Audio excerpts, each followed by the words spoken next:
স্বামী বিবেকানন্দ বলছেন যে আমরা সব ধর্মকে সম্মান করি, শুধু নয় আমরা সকল ধর্মকে শ্রদ্ধা করি। তাই কোনো ধর্মকে আমরা শেষ করে দিতে চাই না। কিন্তু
কলকাতা থেকে প্রায় ৮৬ কিলোমিটার দূরে অবস্থিত এক আশ্চর্য জনপদ, যেখানে মানুষ না মানে জাতপাতের বিচার, না মানে কারো সামনে মাথা নিচু করে বেঁচে থাকা। এসেছিলাম নিছক বেড়াতেই, কিন্তু নানা ধরনের মেমারিবাসীর সাথে আলাপ হওয়াতে মনে হলো এই মানুষগুলোকে নিয়ে একটা তথ্যচিত্র বানানো দরকার। কারণ একটি, তাদের জীবন দর্শন।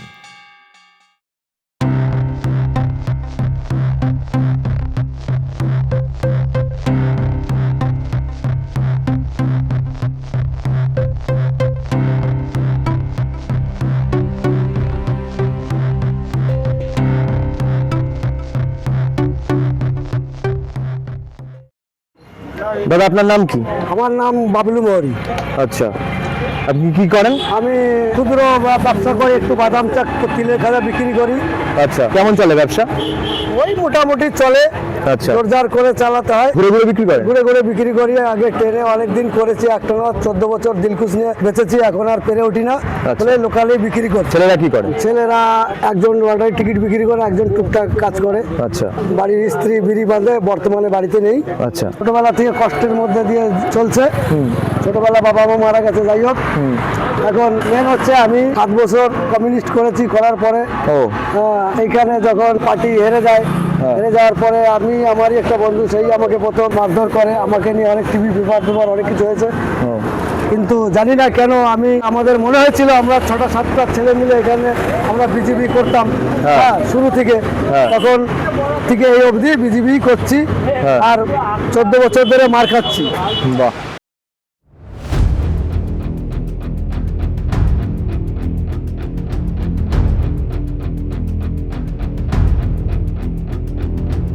মৃত্যু অবশ্যম্ভাবী। মৃত্যুকে আটকে রাখা যায় না, কিন্তু আটকে রাখা যায় শেষকৃত্য। হিন্দু ও মুসলিম উভয় সম্প্রদায়ের মানুষদের নিয়ে গঠিত মেমারি জনপদ। উভয় সম্প্রদায়ের মৃত্যু পরবর্তী নিয়মাবলীও ভিন্ন, কিন্তু বর্তমান সরকার এক্ষেত্রেও উভয় সম্প্রদায়ের প্রতি ভিন্ন মনোভাব পোষণ করে। শ্মশানের সংস্কার করতে সরকারের গড়িমসি চোখে লাগার মতো, অথচ সংখ্যালঘুদের কবরস্থান অত্যন্ত যত্ন সহকারে নবনির্মিত হয়। সরকারের চোখে তো সব সম্প্রদায়ের মানুষ সমান হওয়া উচিত, কিন্তু মানুষের মৃত্যু নিয়েও রাজনীতি করতে বিন্দুমাত্র দ্বিধাগ্রস্ত হয় না বর্তমান সরকার। এই দ্বিচারিতা আর কতদিন ধরে মেনে নেবে মানুষ?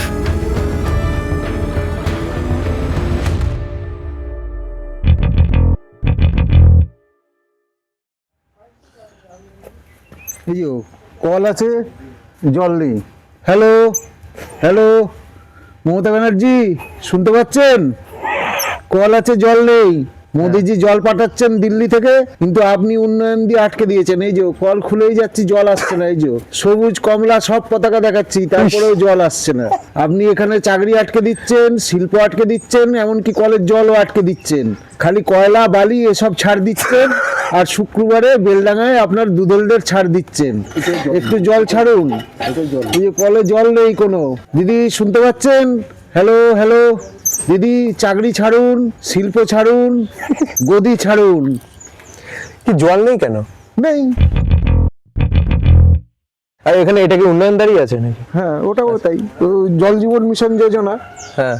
তো মোদিজি বলেছেন কল না লাগালে টাকা দেবো না, তাই কল লাগিয়ে দিয়েছে, কিন্তু জলের ট্যাঙ্কের টাকা খেয়ে দিয়েছে। ও, তো কুম্ভকর্ণের মতো জল সব ভাইপো খেয়ে নিয়েছে। চাপ বাবা। তো মানে এর চিকিৎসা কি? চিকিৎসা হচ্ছে সরকার পাল্টাও। রাস্তাঘাটের তো ভয়ঙ্কর অবস্থা। হ্যাঁ, মানে 4 চাকা ঢুকলে কি হবে? 4 চাকা ঢুকলে হয়তো কারো বাড়ির সামনে যদি কোনো জায়গা থাকে তাহলে সেখানে তার গাড়ি দাঁড়া করাতে হবে, হ্যাঁ দিয়ে বাদ বাকি যে সাইকেল বা মোটরসাইকেল সেগুলো পাস করতে হবে। তারপরে হ্যাঁ, আগে ছিল বড়, যখন এটা করলো তখন এটা ছোট করে দিয়েছে। আচ্ছা। আর এখানে যে জল আসছে না দেখলাম, সেটা কি কারোর বাড়িতেই আসে না এরকম? মোটামুটি অধিকাংশ লোকের বাড়িতেই জল আসে না, যাদের বাড়িগুলো একটু নিচু আছে ও, তাদের বাড়িগুলোই আসে। একটু উঁচু হয়ে গেলে তখন আর বেশিরভাগ টাইম জলই থাকে না। ও, দিনে কি দুবেলা আসে নাকি? দুবেলা যাদের বাড়িতে আসে তখন কতবার আসে? দুবেলা আসে, আচ্ছা। কিন্তু দুবেলা জল পায় না, অনেকেই পায় না। ও, যেমন এই যে কলটা দেখলাম, এটা আমরা ওই কলটায় তো জলই নেই, হ্যাঁ কোনোদিনও জল পড়েছে বলে মনে হয় না। হ্যাঁ হ্যাঁ, শুকনোই জায়গাটা। শুকনো জায়গাটা, এবার জলের খুব সমস্যা। তো ওই জল আসতে গেলে কি করতে হবে, মানে সরকারকেই বা কি করতে হবে?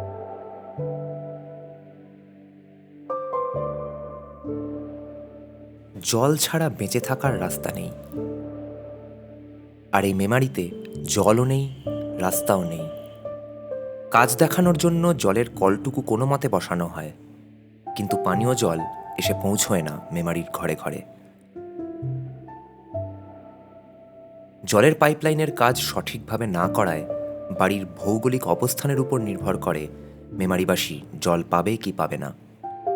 পানীয় জলের মতোই অতি বেহাল দশা এখানকার রাস্তাঘাটের। উন্নয়নের নামে এই ভাঙাচোরা রাস্তাঘাটের চিত্র আমাদের মনে এক রাশ প্রশ্ন নিয়ে হাজির হয়। প্রশ্ন ওঠে যখন গ্রামের একটি সেতুর সংস্কার করতে হাত গুটিয়ে বসে থাকে সরকার এবং এগিয়ে আসে সাধারণ মানুষ।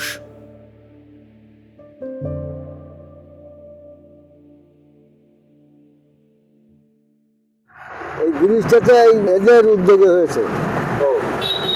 আগে কি রকম ছিল? আগে তো একেবারে ভাঙাচোরা ছিল। এই জায়গাতে একটা লোক এই যে এরিয়েন থাকে, মোটর ভ্যান, ওই যে তার মোটর ভ্যানটা ওই আছে ওখানে। আচ্ছা। ওই মোটর ভ্যানটা এই জায়গায় জায়গা হলো ওই যে পড়েছিল, লোককে যে জল ভরা ছিল যে ওর কোনো ক্ষতি হয়নি, কিন্তু মোটর ভ্যানটার ক্ষতি হয়েছিল। আচ্ছা। তারপরে এখানটা আবার এখানটা ওটা একটা লোক এখানটা পড়ে গেছে। এরকম কতদিন ধরে চলছিল এরকম ব্রিজের অবস্থা? অনেক দিন ধরে চলছিল। তারপরে এটা কবে বানানো হলো? এই সবে মাত্র বানানো হয়েছে। আচ্ছা, সুবিধা হয়েছে। উনি পড়ে গেছিল, অ্যাক্সিডেন্ট হয়েছিল না? ওই যে ছেলেটা ওই আসছে। হ্যাঁ, ডাক দে। এই দাদা, ঘটনা একটু বলো, মোটর ভ্যানে কিভাবে পড়ে গেছিল? পড়ে গেছিলাম কবে সেটা? সেটা মোটামুটি আগের বছর? 1 বছর হয়ে গেল। ওই আসার ওরকম আসা ছিল বর্ষার সময়। আচ্ছা। মানে পুরো গার্ডওয়াল ছিল না, হ্যাঁ এবার ভ্যানটা এদিক থেকে আসার সময় টার্নিংটা ঘোরার সময় হ্যাঁ, মানে একবারে পুরো এরকম পুরো চলে গেল, মানে বুঝতে পারিনি মানে জিনিসটা আচ্ছা। কিভাবে কিরকম হয়ে গেল। ও,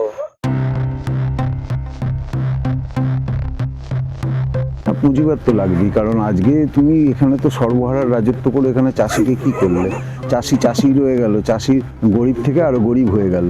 দেখা গেল জ্যোতি বসুর ছেলে চন্দন বসু শিল্পপতি হয়ে গেলেন, পদ্মনিধি ধর বন্ধ কারখানার জমি বেচে বড়লোক হয়ে গেলেন, তার নাতনি সেই টাকায় বিদেশ ঘুরে বেড়াচ্ছেন এবং মাঝে মাঝে এখানে এসে আমাদের জ্ঞান দিচ্ছেন। গত 15-20 বছর ধরে শুনছি এখানে লোকজন পড়ে যাচ্ছে, আমিও দেখে আসছি অনেকজন পড়ে গেছে। তো তারপর আমরা দীপ্তসুধার কাছে গেলাম যে আমাদের তো এই সমস্যাটা পঞ্চায়েত থেকেও কোনো সমাধান করছে না, পাড়ায় সমাধানে এসছে, সেটাও তোলেনি পাড়ায় সমাধানে। তারপর আমরা নিজেরাই উদ্যোগ নিলাম, নিজেরা কিছু আর্থিক সহযোগিতা গোছালাম এবং দাদা আমাদের সহযোগিতা করলেন। তারপর আমরা নিজেরা শ্রম দিয়ে এটা তৈরি করেছি। পঞ্চায়েত করছিল না কেন? পঞ্চায়েত কেন করছিল না এই কথাটা তো বললে আমরাই বলতে পারবো না। প্রধানের কাছে জিজ্ঞাসা করলে উনি বললেন যে বার্ষিক যে প্ল্যানটা করা হয় সেই প্ল্যানের মধ্যে এটা ছিল না, এবং এটা সংস্কারের যেহেতু তাই নতুন নির্মাণের প্ল্যানে ওটা আনা সম্ভব নয়। এবার যার জন্য উনি বলছেন যে বছরে একটা প্ল্যান হয়, আর এটা যেহেতু প্ল্যানের মধ্যে নেই তো আমরা এটা এবার করতে পারবো না। তো প্ল্যানিং আসবে কবে, মানে প্ল্যানে আসবে না তাই বলে? আর ওনাদের প্ল্যানে কেন আসছে না সেটা তো ওনারাই জানেন। বা আমরা আর ওই অপেক্ষায় বসে নেই, এই জন্য গ্রামবাসীরা আমরা ঠিক করলাম যে আমরা নিজেরাই তৈরি করি। মানে উড়ুরের থেকে শুনছিলাম ওখানে যে নিজেরাই চাঁদা তুলে রাস্তা বানাতে হয়েছে, তো এখানেও তোমরা নিজেদের শ্রম নিজেদের টাকা সত্যি কথা বলতে তো আমাদের একটা কর্তব্য, তাদের যে কাজটা রুলিং পার্টি করতে দিচ্ছে না বা করছে না সেটা আমরা নিজেরা গায়ে লাগিয়ে করি সেটা। মানে এক পক্ষ সরকারের থেকে ব্রিজ রাস্তা বানাতে পারছে না, তোমরা পাওয়ারে না থেকে রাস্তা ব্রিজ বানিয়ে ফেলছো। এটা তো পুরোটাই মেন্টালিটির উপরে নির্ভর করে না, যে আমি কাজ করব না, কাজ না করে পয়সাটা মারবো।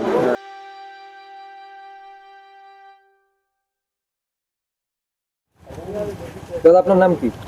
আমার নাম অরুণ বিশ্বাস। কি করেন? আমি ওই টুকটাক কাজবাজ করি। আচ্ছা, এখানে রাস্তার কি চলছে? দীর্ঘদিন রাস্তাটা খুব প্রচণ্ড খারাপ ছিল। আমরা কয়েকজন মিলে রাস্তাটা কিছুটা ডাস্ট বালি দিয়ে সংস্কার করা হয়। দীপ্তাসুদা কিছু টাকা আমাদের দিয়েছিল, হ্যাঁ, না হলে হতো না। আর আমরা কিছু টাকা আর পকেট থেকে দিয়েই ওই ডাস্টটা করেছিলাম। ওদিকেও রাস্তাটাও কিছুটা করে দিয়েছি। তারপর চাঁদাও দেবো। হ্যাঁ, না হলে হচ্ছে না তো কি করা যাবে। আমাদের সরকার তো আর এইখানে এসে থাকছে না, আমাদের থাকতে হচ্ছে। তো আমাদের জিনিস আমাদের বাধ্য হয়ে আমাদের করে নিতে হচ্ছে। এদিকে খাওয়া জুটছে না, কিন্তু রাস্তা না করলেও চলছে না। না, শিল্প অবশ্যই দরকার। এখন যা জেনারেশন চলছে, শিল্প ছাড়া কিছুই চলবে না। এই যে চায়না এত দূর এগিয়ে গেল কিসের জন্য? সেখানে শিল্প আছে। চাষ অবশ্যই দরকার, চাষের পাশাপাশি আমাদের শিল্পটাও দরকার। বাইরের ছেলে মেয়ে সেখানে চাকরি করছে, আমাদের বাংলার ছেলেমেয়েরা সারা জীবন কি চাষ নিয়ে পড়ে থাকবে? আমাদের ভারতবর্ষের জনসংখ্যা প্রচুর, সেই তুলনায় কাজের পরিমাণ খুবই কম। আমাদের মহেশডাঙ্গা ক্যাম্পে বেশিরভাগ মানুষের 250-300 টাকার ইনকাম, আর যারা খুব মোটামুটি মিস্ত্রি কাজ জানে তাদের 500 টাকা মজুরি। তো 500 টাকাও ঠিক মতন চলে না, 300 টাকায় কি করে চলবে? এই যে 3 ফসলি জমি, 3 ফসলি জমি বাদ দিয়ে এমনি অনেক পড়া জায়গা আছে হাই রোডের পাশ দিয়ে, সেই সব জায়গায় 1 ফসলি ঠিক মতন হয় না। তো সেই সব জায়গায় অবশ্যই কারখানা অবশ্যই দরকার। একটা কারখানা হলে আমাদের মহেশডাঙ্গা ক্যাম্প থেকেও অনেক ছেলে চাকরি পাবে। আজকে বর্ষা হলে কালকে কি খাবে সেই চিন্তা ভাবনা তো থাকবে না। মাসের শেষে কম হলেও 15,000 টাকা একদম নিম্ন মাইনে হলো তো সেটা পাবে। আরও এমনও আছে 6-7 হাজার টাকা গড় আয় মাসে। তো 6-7 হাজার টাকা একটা সংসার কোনোভাবে চলা সম্ভব না। এই কেন্দ্র সরকারের যে ফ্রিতে চাল ডাল পায়, এইভাবে চেয়ে চিনতে কোনো মতে চলে। যে নিউ জেনারেশন, সেই জেনারেশনটাকে একদম বসিয়ে রেখেছে। আর নিউ জেনারেশনকে বসিয়ে রাখলে কোনোদিনও একটা সরকার বা একটা রাজ্য বা একটা দেশ কোনোদিনও উন্নতি হতে পারে না।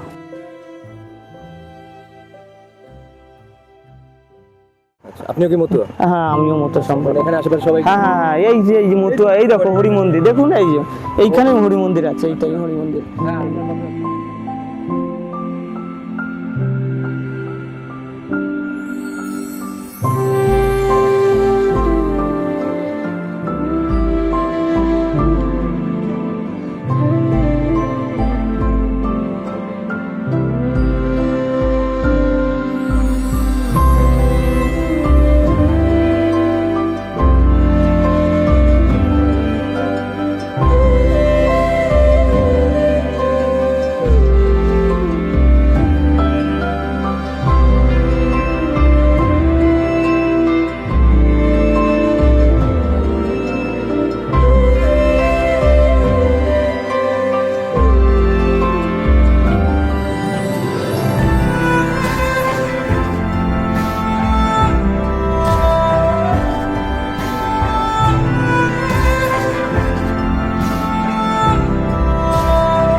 তা এখানে তাহলে স্কুলে টুলে যায় গিয়ে কি কোনো লাভ নেই তাহলে? স্কুলে গিয়ে ওই গিয়ে পরিষ্কার বল না, স্কুলে গিয়ে লাভ আছে, লাভ অবশ্যই আছে। আমি বলি হ্যাঁ, বল। স্কুলে গিয়ে লাভ আছে এইটা, যদি ইয়ং ছেলে মেয়ে হয় একটা মোবাইল পাবে, একটা সাইকেল পাবে ফ্রি, এইটুকু লাভ আছে। হ্যাঁ, আবার কি ভয় পরিষ্কার কথা বলতে ভয় কি?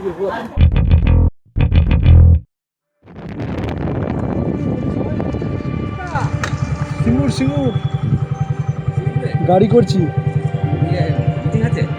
মোদি আসছে। আচ্ছা, যদি যাও 9টার মধ্যে চান টান করে রেডি হয়ে স্কুল বাসে চলে যাবে। বাস করেছি, সব যাবে। বেশি জনকে বলবো না, একটা বাস, তাহলে প্রচুর লোক হয়ে যাবে।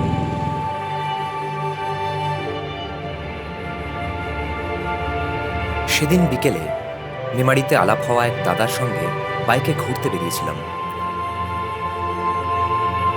দেখে খুব ভালো লাগলো যে বিভিন্ন বয়সী মানুষদের মধ্যে যোগাযোগটা এখনো ছিন্ন হয়ে যায়নি এখানে। মেমারিবাসী এখনো বিশ্বাস রাখে মানবিকতায়।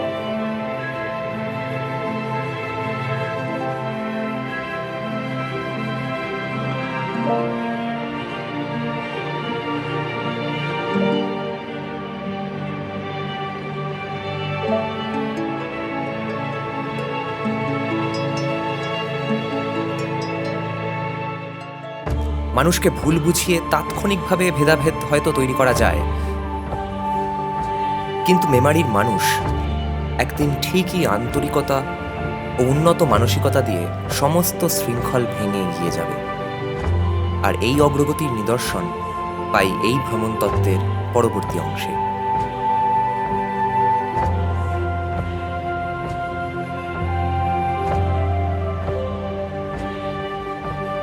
এখানে তো রাজনীতি মানে তো হিন্দু মুসলমান ভাগাভাগি চলছে। হ্যাঁ। তো এখানে তার মধ্যেও যারা আমাদের দলটাকে সমর্থন করেছে তাদের সংখ্যালঘু সম্প্রদায়ের মানুষকে শাসক দল থেকে অত্যাচার করা হয়েছে, প্রেসার দেওয়া হয়েছে। তো সেই ক্ষেত্রে তারা পিছিয়ে, কিন্তু এখন তারা সামনের দিনগুলোতে বেরিয়ে আসবে আশা করছি। আমরা সকলে মিলে কাজ করব আশা করি। আর আমাদের দলেও বহু সংখ্যালঘু ভাই আছে যারা আমাদেরকে সাপোর্ট করে, কি এই আমাদের ধরুন ধর্মীয় অনুষ্ঠান বলুন সব কিছু তারা সাপোর্ট করে, সমর্থন করে বা আমাদের সাথে মিছিলে বেরোয়। আচ্ছা। তো আগামী দিন আশা করি তারা সবাই নামবে। আর আমরা এখনো আমাদের সাথে প্রস্তাব আছে, তো তারা আমরা সবাই একই সাথে কাজ করব, কারণ ক্ষমতায় আসতে গেলে সকলকে নিয়ে চলতে হবে। হ্যাঁ। কোনো সম্প্রদায়কে বাদ দিয়ে যদি কেউ রাজনীতি করে সেটা কিন্তু হবে না। হ্যাঁ।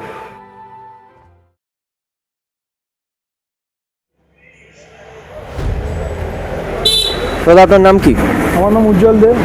পশ্চিমবাংলায় তো যা হয়েছে হয়েছেই। আমাদের মণ্ডলে বা মেমারি বিধানসভার মধ্যে গোবিন্দপুর, তারপরে ঘোষ কালীবেলে বিভিন্নভাবে ভোটার কার্ড, আধার কার্ড কেড়ে নিয়েছে, বিভিন্নভাবে অত্যাচার সাধারণ কর্মীদেরকেও হয়েছে। যারা পদ্মফুল চিহ্ন দেয়ালে এঁকেছে তাদের উপরে অত্যাচার হয়েছে। আচ্ছা। তো বিভিন্নভাবে অত্যাচার হয়েছে। নোহাটি, মোদপুর সংগঠন বাড়াতে গেলে জেলা বা রাজ্যকে বুথ লেভেলে আসতে হবে, খোঁজ নিতে হবে কাজ করছে কি করছে না। সেগুলোতে এখনো পর্যন্ত আমাদের দলের পক্ষ থেকে এখনো সেই রকম অনুষ্ঠান বা প্রোগ্রাম বা প্রতিবাদ কিন্তু করা হচ্ছে না। বহু সংখ্যক কার্যকর্তা এখন কিন্তু দলের মধ্যে বসে আছে, তাদের সাথে আলোচনা না করে, মানে আলোচনা তো করছেই না, নিজের মতন করে সাজাচ্ছে। এতে দলের অসুবিধার মুখে পড়তে হবে, যে সুবিধা হবে সেটা মনে হচ্ছে না।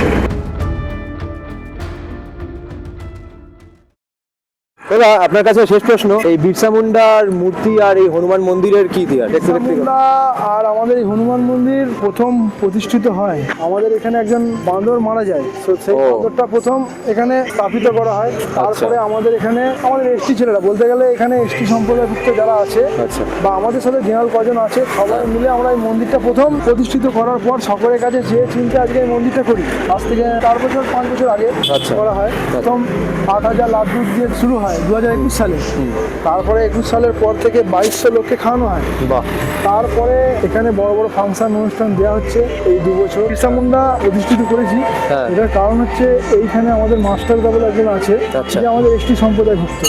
তো সে এই মন্দিরটাকে খুবই পরিষ্কার পরিচ্ছন্ন করে রাখে। একজন এসটি, কিন্তু সে আমাদের মানে এখানে ওই ভেদাভেদটা নেই। তো তারা আমাদের এই মন্দির এখানটা ভালো করে পরিষ্কার পরিচ্ছন্ন করে পুজো অর্চনা সবকিছু দেয়। তো আমরা ভেবেছি যেহেতু আমাদের এসটি জেনারেল সবাই নিয়ে, এসসি সম্প্রদায় সকলকে নিয়ে যেহেতু এই মন্দিরটা করা হয়েছে, তো এখানে বিরসা মুন্ডাকে প্রতিষ্ঠিত করা হয়েছে। মানে মন্দিরটার যা আলটিমেটলি মূল লক্ষ্য সেটাই সার্থক হয়েছে, লোকজনকে একসাথে আনা গেছে। প্রত্যেক বছরে আমাদের অনুষ্ঠান হয়, বড় প্রোগ্রাম হয়, 5 দিনের প্রোগ্রাম হয়, সবকিছুই লোকের সহযোগিতা হয়। আমরা বলছি যে উপলক্ষ মাত্র আমাদের হাত দিয়ে সব হয়।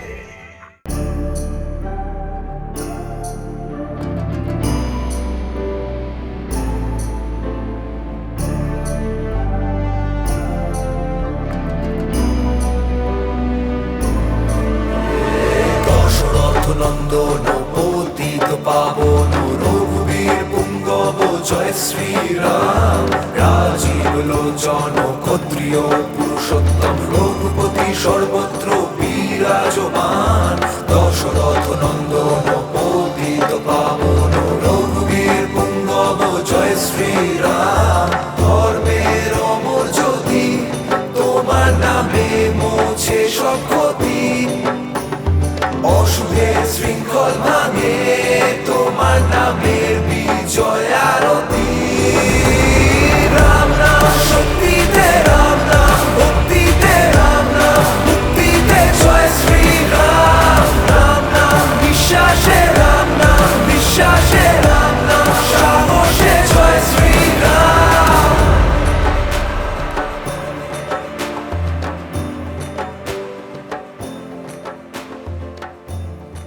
আমরা ক্ষুদ্র সমাজের লোক, আমরা হিন্দু, আমরা কেন বিজেপি করবো না?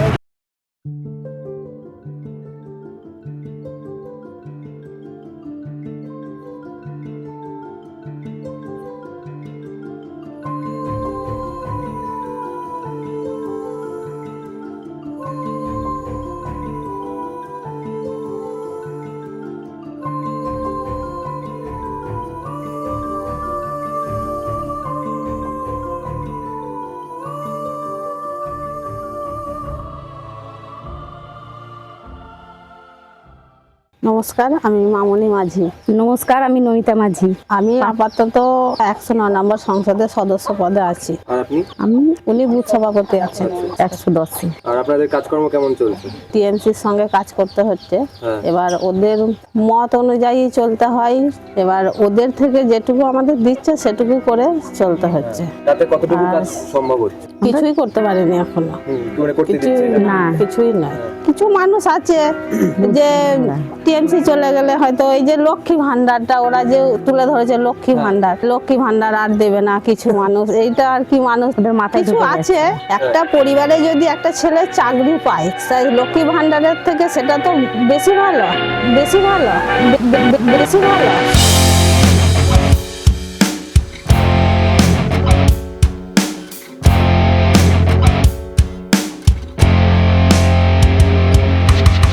স্টোর রুমে পচা আলুর বস্তা, চোর বাজারে মানুষ সস্তা, উল্টো দিকে বন্ধ রাস্তা, সালা ঝাট চলে নেতার কথায়।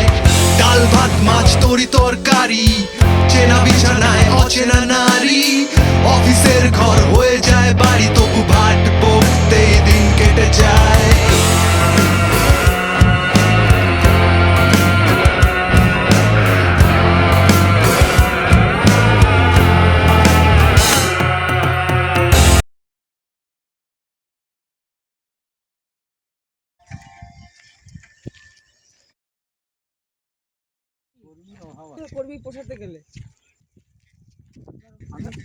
কি করেন আপনি? আমি চাষবাস করি, আচ্ছা, আর এখন আলুর চাষ করছেন? এখন আলু চাষ করছি। এটা কি আপনার জমি? এটা আমার জমি, আচ্ছা, আলু জমিটা।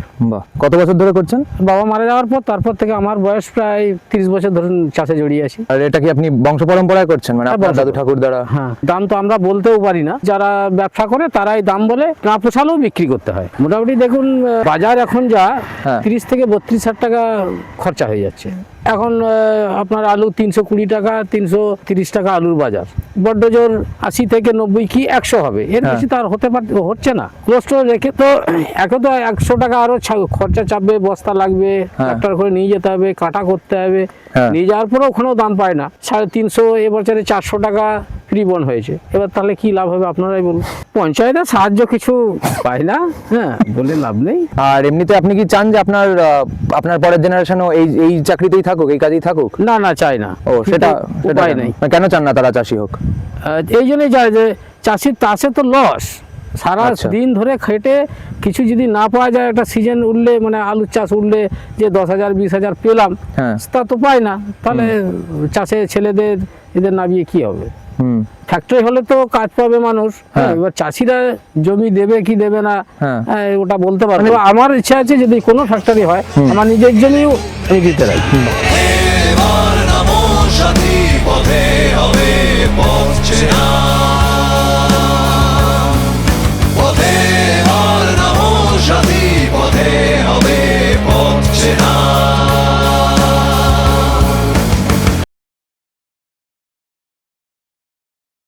বোধহয় 6 বছর হয়ে গেল চাষি আলু চাষ করে কোনো 1 টাকাও লাভ করতে পারেনি, কোনো লাভ হয় না। 300 টাকা এখন যাচ্ছে বস্তা আলু, মানে 50 কেজি আলু 300 টাকা, মানে 6 টাকা কিলো চাষি বিক্রি করছে। সেই আলু বাজারে কলকাতায় বিক্রি হচ্ছে কত, মনে হয় 22 না 25 টাকা করে। কোনো কলকারখানা কিছু নেই, এসএসসি তো বন্ধ, সেদিকেও চাকরি পাওয়ার বা সরকারি চাকরি পাওয়ার উপায় কোনো নেই। তার ফলে যেটা হচ্ছে যে ছেলেদের 14-15 বছর বয়স হলেই তারা কাজে লেগে যাচ্ছে, আর একটু তারপরে বড় হলেই বাইরে চলে যাচ্ছে কাজ করতে, আর মেয়েদের 14-15 ম্যাক্সিমাম 16 এরকম বয়স হলেই বিয়ে হয়ে যাচ্ছে। এখন তো মানে লোকের রোজগারের যে আশা একমাত্র দাঁড়িয়েছে ডিয়ার লটারি। আচ্ছা। লটারির দোকান প্রচুর দেখতে পাবে, সে যতই মানে প্রান্তিক জায়গা হোক না কেন। বর্ষায় একদিন হাফ বেলা বৃষ্টি হলে পুরো জল জমে যায় শহরের মধ্যে। গ্রামের তো রাস্তাঘাট ভাঙাচোরা, একটা ব্রিজের গার্ডওয়ালও আমাদের নিজেদের করে নিতে হয়, আমাদের নিজেদেরকে বালি ফেলে ঠিক করে নিতে হয়। পঞ্চায়েত বা এরা রাস্তা ঠিক করে না কোনো। মেমারি শহরের রেলের ওভারব্রিজ, রেল বহুদিন যাবৎ বাজেট পাস করে দিয়েছে, কিন্তু রাজ্য সরকার জমি দিতে পারছে না বলে আজ অব্দি রেলের ওভারব্রিজ একটা তৈরি হলো না। পরিকাঠামো বলতে যেটুকুনি হয়েছে, ওই যেহেতু পাশ দিয়ে দুর্গাপুর এক্সপ্রেস হয়ে গেছে NH2, তো সেই সূত্র ধরে কানেক্টিং রোডগুলো যেগুলো যা একটু আধটু ঠিক হয়েছে এইটুকুনি, বাকি পরিকাঠামো ক্ষেত্রে কোনো কাজ এখানে হয়নি আজ অব্দি। পশ্চিমবাংলা আলুতে প্রোডাকশনে প্রথম ভারতবর্ষের মধ্যে, কিন্তু সেই পশ্চিমবাংলা আজ অব্দি বিধানচন্দ্র কৃষি বিদ্যালয় বলো বা যেগুলো বলো, তারা আজ অব্দি নিজেদের একটা আলু বীজ ডেভেলপ করতে পারেনি। স্বাধীনতার 75 বছর পরে পাঞ্জাব থেকে বীজ আসে। যখন অপারেশন বর্গা হয়, ভূমি সংস্কার হয়, তুমি যখন বড় জমিকে ছোট জমিতে ভেঙে দিলে, তাহলে যেটা দরকার ছিল সেটা হচ্ছে যে গভর্নমেন্ট ইনফ্রাস্ট্রাকচার এবং গভর্নমেন্ট ইনভেস্টমেন্ট। কারণ তুমি প্রাইভেট ওনারকে যেহেতু তুমি ভেঙে দিলে, তাহলে সেই ইনভেস্টমেন্টের রাস্তাটা বন্ধ করলে, কিন্তু সেই গভর্নমেন্ট ইনভেস্টমেন্ট বা ইনফ্রাস্ট্রাকচারটা করেনি, লেফট ফ্রন্টও করেনি, এবং গত 15 বছর ধরে টিএমসিও করেনি। আজকে এই সময়ে অন্যান্য বছর ফুলকপি 10 টাকা 15 টাকা এরকম পাওয়া যায়, কিন্তু যেহেতু এটা ভোটের বছর, এবং এই যারা সবজির মানে ব্যবসাদার যারা কলকাতা বা গ্রেটার কলকাতা অঞ্চলে গিয়ে সবজিটা বেচে, তাদেরকে যেহেতু রুলিং পার্টিকে একটা বড় টাকা দিতে হচ্ছে, সেই কারণে কিন্তু এবছরে দেখো এখনো সবজি ফুলকপি কিন্তু 30 টাকাতেই আটকে আছে। আমরা এখনো ডিবিসির জলের ওপরে নির্ভরশীল, বর্ধমানের একটা বড় অংশ। সেই জায়গাতে আমাদের যেটা 100 কিলোমিটারও নয় গঙ্গা বয়ে গেছে, তো ডিবিসির ক্যানালকে গঙ্গার সাথে কানেক্ট করা দরকার, যাতে সারা বছর চাষটা করা যায়। আজকে ওয়েস্ট বেঙ্গল একটা এগ্রিকালচারাল ইকোনমি, কিন্তু 51% জমি খালি ইরিগেটেড। সারা ভারতবর্ষে যেখানে ইরিগেটেড ল্যান্ডের পরিমাণ বাড়ছে, আমাদের এখানে কিন্তু 8 লক্ষ হেক্টর থেকে কমে সেটা 6 লক্ষ হেক্টর হয়ে গেছে।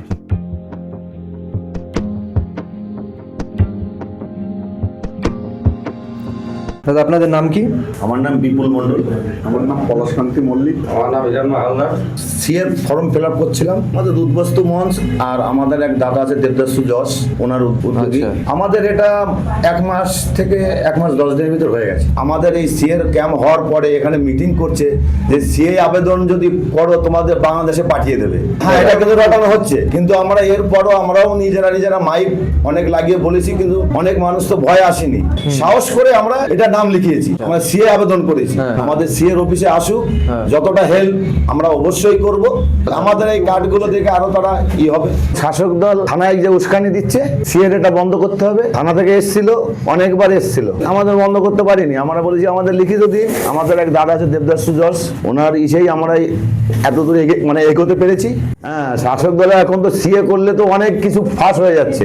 আমাদের এখানে আমরা কোনো খরচা নিই না। ধর্ম সার্টিফিকেট অন্য জায়গায় নিতে গেলে খবর নেবেন 100 থেকে 150 টাকা নেয়, ওটা আমরা ফ্রি করে দিচ্ছি। আমার দাদা দেবদাস সুজস এই সিএ এর অফিস করার পরে তার বাপ 14 পুরুষ মানে উদ্ধার করে দিয়েছিল এই শাসক দলে। হ্যাঁ, এখানে মুখে না মাইক লাগিয়ে পথসভা করে।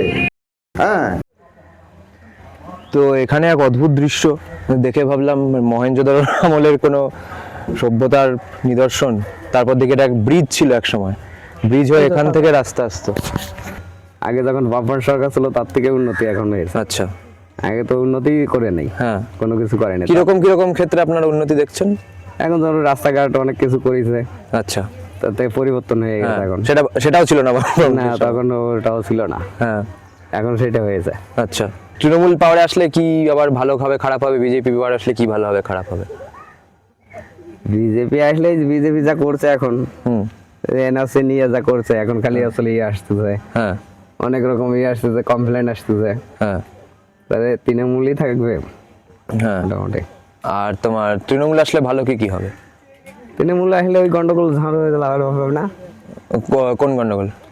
এই যে এগুলো করতেছে বিজেপি, এইগুলো থাকবে। আচ্ছা, হ্যাঁ, আর তারা এই যে ধরুন লক্ষ্মীর ভান্ডার পাচ্ছে, ইয়ে পাচ্ছে, সব ভাতাগুলো পাচ্ছে এখন। হ্যাঁ। আর এগুলো বিজেপি হেলি পাবেই না, বিজেপি আসলে দেবে না? দেবে না। ও আচ্ছা।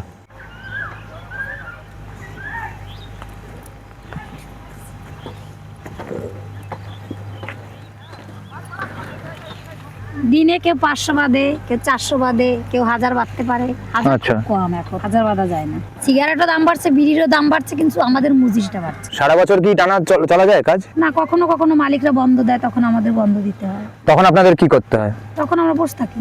এখানে এমন কোনো কাজ আছে যে যেটা শুধু করলে পরিবার চলবে? না না, এখানে সেরকম নেই, এখানে এই বিড়ি বাঁধা ছাড়া তো কাজ নেই। ভালো পোষা আছে, ওটাও তো শীতের সময়। 12 মাস থাকে না। কলকারখানা হলে আপনাদের কি মত? মানে চাষের জমি তো দিতে খুবই ভালো, তাহলে তো আমরা তো ভালোই হয়। আমরা ছেলে মেয়েদের ভালো খেতে দিতে পারি, পড়াতে পারি। বিদেশে আর যেতে হবে না একটা ছেলেদের নাকি। আমাদের তো কোনো কাজকর্ম নেই বলেই তো বাধ্য হয়ে বিড়িটা বাঁধতে হচ্ছে। পুরোপুরি বাধ্য হয়ে যায়। এই যে কোমরে যন্ত্রণা করে, বিড়ি বাঁধতে পারি না, বসতে পারি না, তবুও বাঁধতে হবে। হ্যাঁ, আমাদের শহরে আপনার বয়সে কেউ এইভাবে বসেই থাকতে পারবে না তখন। কিন্তু আমাদের বসে থাকতে, আমরা যখনই একটু কাজ মানে ছুটি পাচ্ছি তখনই বিড়ি তুলে নিয়ে বসছি। সংসারে কাজটা করে। ও হ্যাঁ, তাও তো বটে। তো সারাদিন তো বাড়ির কাজ তো সব সামলেছেন। কাজ করে সবকিছু করে তারপর আমাদের ছেলে মেয়েদের যদি চাকরি, পড়া, শিক্ষার ব্যবস্থাটা ভালো হয়, লক্ষ্মীর ভান্ডার আমাদের দরকার। বেশি ভালো। ছেলে মেয়ের যদি পড়াশোনা না, বেকার ভাতা দিয়ে কি করবো? চাকরি যদি না হয়, এটা দিয়ে আমার তাদের একটা কাজ হোক, চাকরি বাকরি হোক তাদের। আমার 1500 টাকা বাড়ছে, তো জামা কাপড়ে 10 টাকা বেড়ে গেছে। হ্যাঁ হ্যাঁ, সেটাই। এই তো এই বাড়ি জামাটা আমরা কিনেছি, তার থেকে 10 টাকা বেশি দিয়ে কিনতে বলছে। লক্ষ্মীর ভান্ডার বেড়েছে, কেন দেবে না? হ্যাঁ হ্যাঁ, ওটাই তো হবে। লক্ষ্মীর দরকার নেই তাহলে যেটা আমরা পাচ্ছি সেটা তো নিয়েই নিচ্ছি। হ্যাঁ, সরকার বদলালে দেখবো সরকার কিরকম কাজ বাজ করছে, তবে আমরা সেই সরকারকে আবার রাখবো। এই যে না পড়াশোনা পরে যদি পাস করে যায়, তাহলে কি হবে? ছেলে মেয়ে উপরে গিয়ে তো কোনো কিছু পারবে না, কোনো কিছু পারবে না, চাকরি বাকরি তো পাবে না। ভালো পড়াশোনা, শিক্ষাগত যোগ্যতা না থাকলে তো সে যে কোনো এই চাকরি পাবে না। চাকরি কোনো কোম্পানিতেও পাবে না। ইন্টারভিউতে তো সে পাসই হতে পারবে না, চাকরি পাওয়া তো দূরের কথা। ওরে 500 এটাই চাই আমরা। শিক্ষার ব্যবস্থাটা ভালো। পাস ফেলটা তুলে দিই, ফেল করে পাস করে উঠবে নতুন ক্লাসে, একটা আনন্দ। এখন এখনকার স্কুলে যাচ্ছে ছেলে মেয়েরা, শুধু খাওয়াটাই হচ্ছে, পড়াশোনা কিছু হচ্ছে না। খাওয়া দাওয়া তুলে দেওয়াই ভালো সবচেয়ে। না, খাওয়া দাওয়া তুলে দেয়, আর এই যে খাওয়া দাওয়া তুলে দিয়ে পড়াশোনাটা ভালো করুন। 30 দিনের মধ্যে মানে 5 দিন যাচ্ছে, ক্লাসে তুলে দিচ্ছে, পরীক্ষা একটু দিল, যা নাম্বার পাই পাক, ব্যাস ক্লাস উঠে গেছে। সারা বছর না পড়লেও পরীক্ষার সময় একটু গেলেই উঠে দিয়ে নতুন ক্লাস উঠে গেছে। পরীক্ষা না দিলেও তুলে দিবে। ওটাও তো কোনো দোষ না, ওরা ক্লাসে রাখতেই যাচ্ছে না, একটা ঝামেলা। কেন রাখবে? পাস ফেল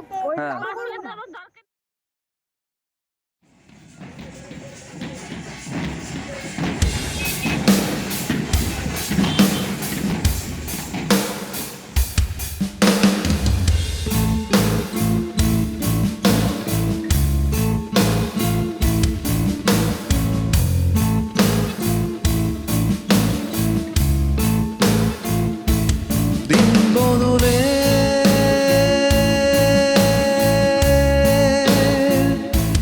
গান শুনিয়ে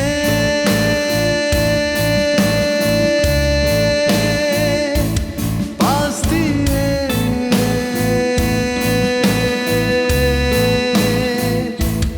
চলে যাচ্ছে কেউ, ভাঙা চোরা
রাম বহিরাগত কলকাতার লোক বলতে